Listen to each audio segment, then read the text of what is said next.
gentlemen, Nick here, and welcome to my review of Doctor Who Season 15 Story 2, The Invisible Enemy. And like with Secret Life of Pets review on the main channel earlier this week, I am in a different position. It might not be so great when holding up stuff like that, but at least I don't have to move much when positioning myself. So, Invisible Enemy. The plot is that there is this swarm, this virus that goes from planet to planet, goes to infect different people to multiply and swarm, and they attack this ship that carries some of them down to Titan, a moon near Jupiter, or is it Saturn? I think it's Jupiter's, one of Jupiter's moon. Might be Saturn's. And maybe it says on the back. Saturn's largest moon. And so they affect the people on that ship, and they go down to kill the people on the other planet and set it up as a base, as a hive for the swarm. And meanwhile, the TARDIS receives a distress call from Titan and goes to investigate. However, on the way, they are attacked by the swarm in space, and the swarm leader gets inside the Doctor. Leela, on the other hand, is rejected. And so it becomes an obsession by everybody, by all the swarm, to protect the Doctor and kill Leela. However, the Doctor can fight against this, and so he one of the people on the station takes him to the hospital on a meteor. However, by this point, this guy also gets infected as well. And so they go to the hospital where the other guy recruits a few other people, and the people on the rock, including Professor Marinus, who are very well known in his field, and his robot dog K9, have to help battle this creature inside the Doctor's head and keep him alive. And so, in order to do this, the Doctor and Leela have themselves cloned and go inside the Doctor's head to try and find and destroy the swarm leader. However, other members of the swarm come in, and one of them, the one from the station that was infected, he gets a clone himself as clone as well, and he's put inside the Doctor's head. He gets killed by some of the antibodies, though. And the Doctor and Leela confront the swarm leader, but then they die, and he comes out tear duct, which is their way out, and grows to be big. And his new plan is to have his new swarm spread across the universe, across time and space, as macro beings instead of micro. And, yeah, it's quite a fun story. This is certainly one of the new first examples of a more comedic and enjoyable, light-hearted adventure from the show.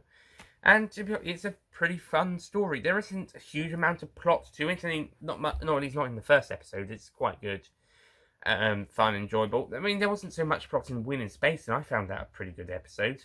It might be a bit slow in places, but it was still interesting. And it's got some decent build up. The second, third, and fourth episodes also really good when trying to find out what the creature is, trying to find the immunity, trying to stop these other people coming in, and the recruitment of those people, and the interactions with K9. They're all really good. In fact, it's great that we see K9 become a companion at the end, because personally he's my favourite companion. So yeah, K9 is my favourite companion, so here's the K9. Also like Leela as well, quite a lot in this story. And the Doctor's also quite fun as well as also pretty serious when he's infected. And Marinus is also a really good supporting character. And yeah, it's got some nice tension build-up, as well as also visiting the mind. I will say it's not the most amazing story. It's got its imaginative bits, but it's also not the most amazing. But it's still fun, enjoyable, and there's quite a few good moments. I found my time enjoying it quite a lot, and had quite a few good bits. The only thing I would say that does let this story down, and this is going to be something that's going to be letting quite a bit of the Graham Williams era down, and the timing excuse is not going to become an excuse anymore, and that is the production values. The production values from this point onwards are going to start to get a bit weaker. The budget is going to get lower down, and the fact that it's 1970s budget is not going to be an excuse anymore. Because it's been an excuse for a while, and it's going to start getting weak. The PVs are going to get weaker from now on for a bit. I mean, they might pick up a bit with JNT's era, and then they're going to dip down again. I mean, it's going to be all over the place until the end of the classic era. You'll get some great production values, followed by some not great production values, and then great again, not so great again, and then great again, or not so great again, and it's all over the place. It's pretty much the classic era in general, but certainly we're back into a dip in production values. Maybe they should have gone back to a more Earthbound strategy if it was going to cost them quite a lot of money, or do a few more Earthbound adventures. In fact, I think the next one is an Earthbound adventure after this, and the last one. Although that was more studio based than location. Next one's a bit more location as well. That's good. Okay. But yeah, the production values aren't looking that great. Most of the sets so obviously look like a set. However, most of them do try, but there are a few very obvious ones. When K9 sets down a barrier, you can see the crack in it, and then it comes down as a barrier, and it doesn't even look that great as a barrier. It's just like half the walls come apart, and there's some funny paint on the side. It looks a bit awkward, and some of the blue screen effects slightly look awkward, but we're not at the worst story of blue screens just yet. A few more stories to go, but it does look slightly awkward with the Doctor Leader and the other guy walking across them, and the Titan bases. It looks okay, but it's very obviously a set in places. So you can tell that there is a few production values, low production values here. It's starting to get weaker. There's not so much money going into it. But at the same time, they managed to still uphold it just about.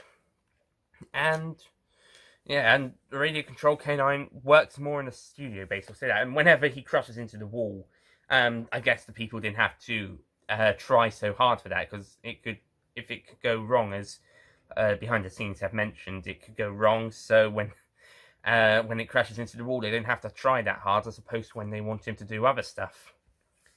On the whole, this story is good. There's just a little bit of a production values letting it down, but the adventure, the imagination, the storytelling, and the acting all help to make it really good.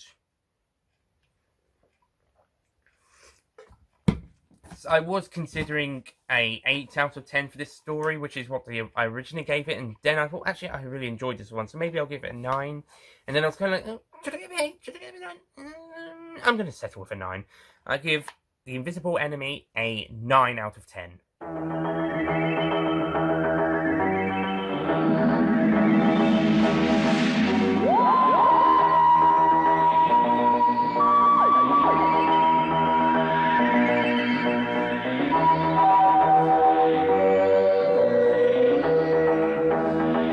Enjoy it quite a lot. I mean, the production values aside, it's still a pretty decent story. It's not perfect, but still fun, still enjoyable.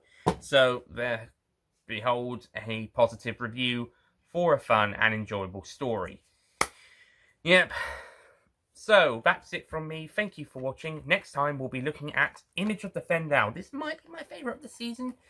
It was before starting the season. We'll see how it goes. And yeah, but yeah, next time, Image of the Fendahl. I think K9's in that one, so yeah, we're getting some more K9 action. If not, then he'll be back in the Sunmakers, for sure.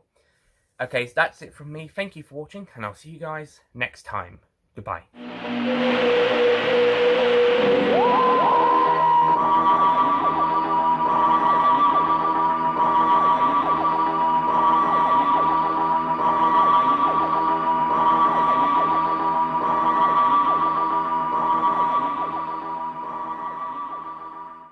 Don't forget to click below to subscribe to the official Nicholas Payne Retro YouTube channel. Hello.